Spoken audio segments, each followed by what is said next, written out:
alphabet crew, the emasculated crew, the crew suffering from low T, they don't engage with people they disagree with. I look at what's going on with Killer Mike, and I've got a history with Killer Mike. I had him on a podcast I used to do at ESPN or at Fox Sports. I can't remember, years ago, 10 years ago, let's say. Had him on the podcast. We had he thought he was making all these great points or whatever, but it was all the leftist tripe, and he couldn't understand where I was coming from. And I'm starting to see this dude wake up to the fact that as an alpha male, because Mike has alpha male tendencies, energy, he sees himself as an alpha male, he's heterosexual, he's married, he's got kids and a family. I think he's starting to realize, man, the left has really no use for me and isn't promoting anything that serves me as a man that wants to be a leader and in a leadership position. And I see him snapping out of the daze and confusion. And that's, again, why all this promotion of weed and like, there's no problem with getting high. There is a problem.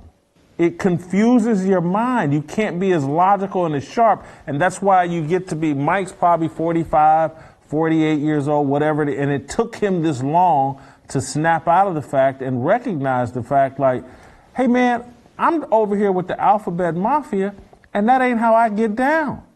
He's a man, and he wants to be a leader.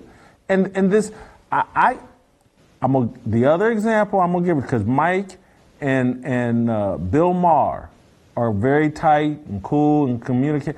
I see the same thing going on with Bill Maher. Bill Maher is an atheist, and that will probably never change. But he is a heterosexual man with alpha energy. And I watch his show, and I see the things coming out of him, and I've seen his pivot, like, wow, the left is really against a lot of things that just as a man, I'm naturally for. And so at the gist of, or at the, what's central to all of this for Bill Maher and for Killer Mike, because they're alpha males, they will confront their critics. They will go out and debate and engage with people they disagree with. The alphabet crew, the emasculated crew, the crew suffering from low T, they don't engage with people they disagree with. They run and hide in a corner and put fingers in their ear, and they act like little girls. Now, I'm sorry if that, I'm not going to be Troy Aikman and apologize for that. That's how they act.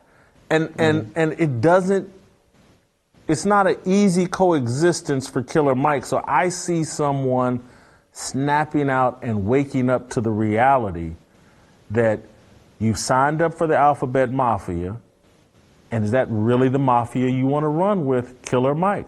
I'm asking that sincerely. We disagreed long ago. You're younger than me. You didn't know what you were doing. But what's going on right now and the way you're being treated right now, Mike, is why I wasn't on board with that stuff you pump out. But do you see any of that, not just with Mike, but just with heterosexual men and black men in particular of any color, like a realization like, hey, this whole thing that we're co-signing for is matriarchal and gay? Killer Mike is a little harder to read because he is astute politically. As you said, he's a leftist, he's a Bernie guy, he's a union guy, right? So in some respects, there are certain positions where conservatives today may be with him, right? 'Cause a lot of conservatives don't like the power that Amazon has. And they're like, look, a small, non-political, nonpartisan labor union going back against Amazon is something that we can get behind. I'll say this. Here's how I would characterize it. Let's say 10 years ago, the left and the right were there was 10 paces between them, right? And now 10 years later, there are 20 paces between us. I think the attempt for men like Killer Mike to say, I want to come back 10 paces to the right is not a red pill, it's a purple pill. is because they realize I'm a lot further out than I want to be. And you hear this in Bill Maher's, in Bill Maher's monologue sometimes too. It's not that he disagrees with certain things, right? Bill Maher's going to use all the personal pronouns. He's going to call Caitlyn Jenner she and all that. It's just he would say, but the left is going too far. Can we not push this on kids? Can we not push this on schools? And my contention is that their desire to come back to the middle, basically to be where we were, let's say, not in 2012, but maybe 2002, is admirable. It's just foolish. Because there's two things that the left wants. They want terms and they want territory. And when you're in a war with somebody, once they capture territory, they're not giving it back to you.